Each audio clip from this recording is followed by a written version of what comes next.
Hello, today we're taking a look at two new flight stacks from Flywoo. We've got the F411 flight stack, which you might not think is new, but the ESC has definitely got a new rating on it. And we've got the Goku GN745 all-in-one 40 amp, all-in-one board, 40 amp.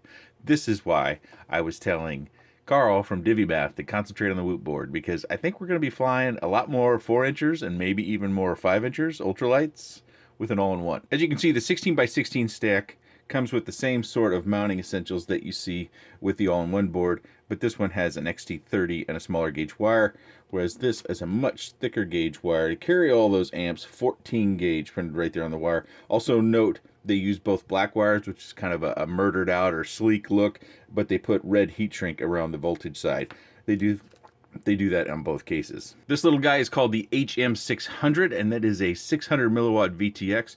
Relatively simple to cover this one right away. We've got our UFO connector over here, we've got our button over here, and then you can see these three mounting adjustments that we can make, and they're perforated out so you can break the outside off. I would suggest holding it with your tool on the part you want to keep, and then pressing down with your finger on the side that you don't, or use a tool on the outside as well. But make sure you hold on to the side you want to keep so it doesn't get broken off by accident. On the underneath side, we just have the Goku and the name of the vTx. Now, it comes with this little sheet, but as you can tell when it comes to reading that little print, that is very small print, and those are very small pads.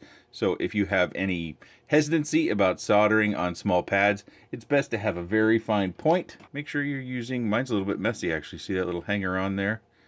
But a very fine point is going to give you your best results along with some flux and high quality solder.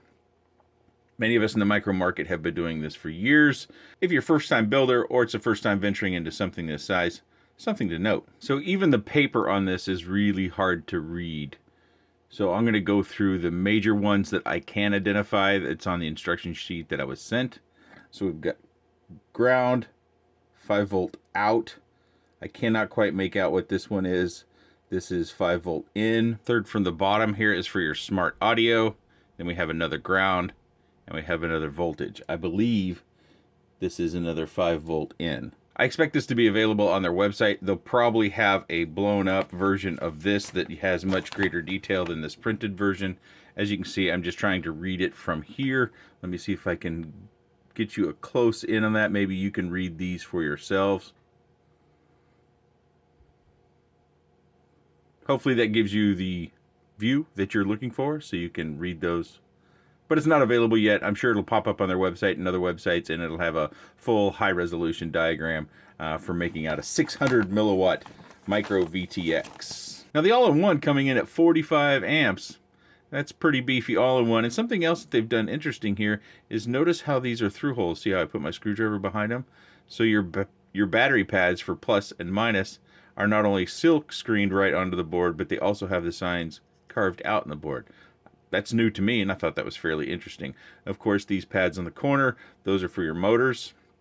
We have our OSD chip right here. We have a boot button, which can be important if you're wanting to flash a new version of Betaflight. These pads up here are all for your receiver to wire up S-Bus, Crossfire, what have you. And the pads on the outside aren't necessarily what you expect them to be. They're not the same on the outside and on the inside. So you can solder a wire on here like so, and then you can bring another one in over the top like this.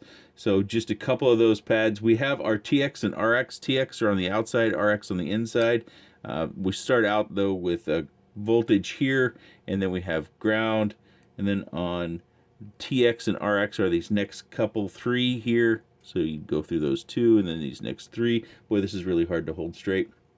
And then these last 3 pads are all voltage.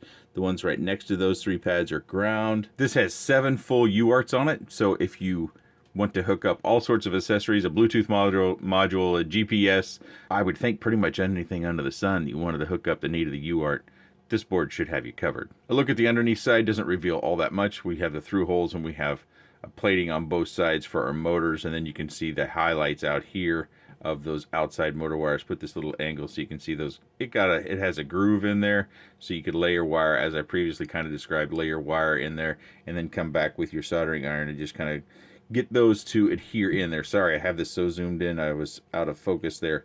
So you can put your wires over here. I would think these would be easier to solder than these, but that varies depending upon your experience and things that you prefer. It does include a cap and an antenna in there, so if you buy this separately, you should get that.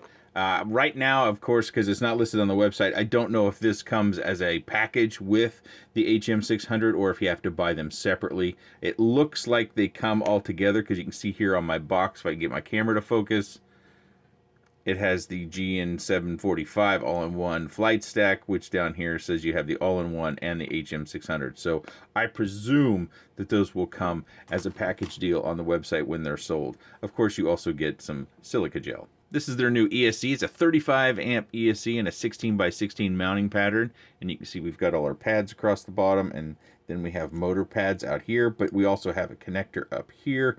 And then we have, again, just like with this one, they have carved out or etched out the voltage and the ground for your battery leads on this particular board. You do not have to use the connector. I think it's probably going to be your primary use, because the board does come with connectors as well. See there, here's the pins right here. But if that were to fail, and in a stacked 16x16, it's probably going to be safe, except for those most extreme of crashes, that your pin headers don't get separated off the board. But if they do, you've got all the headers broken out here into pads that you can rewire things. So that's something to consider. You do have matching headers as well as in the flight controller as well. If we look here across the front edge, the boards mount like this. So if the pin header in there were to become dislodged or non-functional, you could wire these top pads on the outside edge to the lower ESC pads, and that would get you back up in the air and running. Of course, it does come with gummies, and we've got the gummies already in the flight controller here. Right side up view here, we have our boot button, which you can clearly see that on the side. Got our arrow down here that tells us that by default, it thinks this is the front of the quad and this is the back of the quad. Something to keep in mind for newer builders. Most of the veterans out there probably already know that. So our LED lights on this one, these are pretty much just stock flight controller lights to let you know the status if you read those.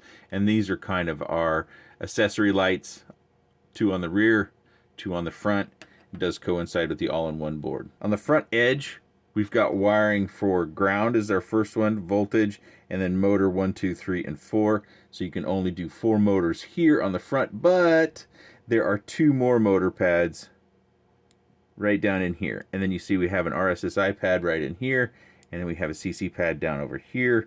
Across the bottom, we've got ground in this pad starting from the left. And then we move 1 to the right. We've got 3.3 volts for DSMX satellite receivers. And then we've got RX2, TX2. We've got video out.